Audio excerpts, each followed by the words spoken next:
ऐसे ही सुबह हो जाती है। हानिया की आंखें अचानक से खुल जाती हैं। फिर वो क्या देखती है कि इसकी अम्मी जान कहीं नज़र नहीं आ रही। ये देखकर वो घबरा जाती है। अम्मी जान आप कहाँ हो? अम्मी जान आप कहाँ हो? ये कहकर हानिया की आंखों से आंसू छलकते हैं। फिर हानिया मन में सोचती है कि अम्मी जान ने तो आज तक ऐसा नहीं किया कि मुझे बिना बताए बाहर चली जाए। मुझे बहुत डर लग रहा है। अम्मी जान कहाँ गए होंगे? ये सोच कर हानिया का रो रो कर बुरा हाल हो जाता है। इतने में हानिया की अम्मी जान अचानक से बाहर से आती है और कहती है, क्या हुआ बेटा, तुम क्यों रो रही हो? ये सुनकर हानिया और भी ज़्यादा रोने लगती है और अपनी अम्मी जान से गले लग जाती है। अम्मी जान आप कहाँ चली गई थी? आपने मुझे कुछ बताया क्यों नहीं? ये सुनकर हानिया की अम्मी जान कहती है, ऐसी कोई बात नहीं, मैं तो बस ऐसे ही बाहर चली गई थी। आज तुम्हारे काम की छुट्टी है तो बस इसलिए मैंने तुमको जगाया नहीं और मैं बाहर चले गई। ये सुनकर हानिया अपनी अम्मी जान से कहती है, अच्छा तो ये बात है, मैं तो घबरा ही गई थी। अच्छा अम्मी जान, मैं बाहर जा रही हूँ कुछ नाश्ते का इंतज़ाम करने, आप परेशान मत होना, थोड़ी ही देर में मैं आ जाऊँगी। ये कहकर हानिया घर से रवाना हो जाती है और रास्ते भर चलते चलते ये सोचती है कि वो अम्मी जान के लिए खाने को क्या ले जाए, क्योंकि हानिया के पास 1 रुपया नहीं होता है कि वो अपनी अम्मी जान के लिए कुछ ले जाए। हानिया अपने पर्स को टटोलती है तो इसके हाथ में 100 रुपये आते हैं। ये देखकर वो हैरत में पड़ जाती है, ये रुपये तो मेरे नहीं।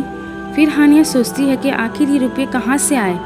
फिर अचानक से हानिया को याद आता है कि जब इमरान ने मुझे दवाई ला कर दी थी तो शायद भूल से ये रुपये भी मेरे पर्स में आ गए थे। फिर हानिया अपने मन में सोचती है कि क्या मैं इन रुपयों से आज का नाश्ते का इंतज़ाम कर लूँ, ये सही होगा या नहीं, क्योंकि अम्मी जान भूखी रह जाएगी। लेकिन मैं कैसे इमरान के बिना इजाज़त के ये रुपयों का इस्तेमाल करूँ। फिर वो सोचती है कि कोई बात नहीं, इस पैसों से मैं नाश्ता खरीद लेती हूँ, फिर कभी मुलाकात होगी तो मैं इमरान को इसके रुपये दे दूँगी और इसे शुक्रिया कह दूँगी। वैसे भी रुपया कमाना आसान बात नहीं।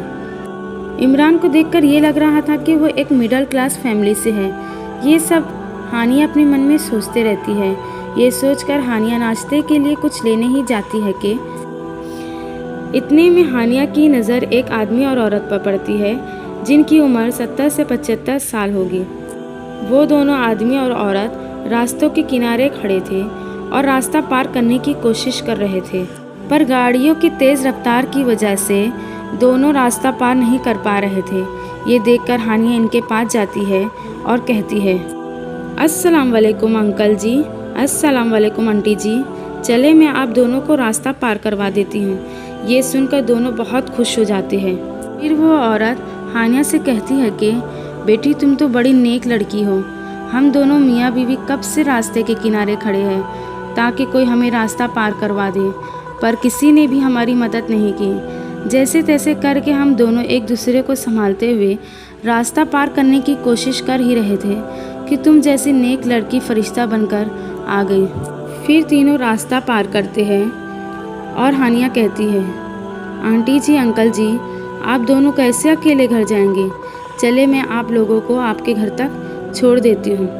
ये सुनकर वो दोनों शौहर और बीवी और भी ज़्यादा खुश हो जाते हैं। ये तो और भी अच्छी बात है बेटी, हमें खुशी होगी कि तुम हमारे साथ हमारे घर जाओगी।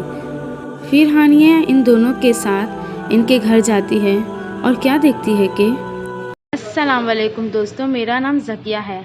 अगर आप लोगों को इस तरह की कहानी पसंद है तो सब्सक्राइब करें हमारे channel story and poem by Zakia को।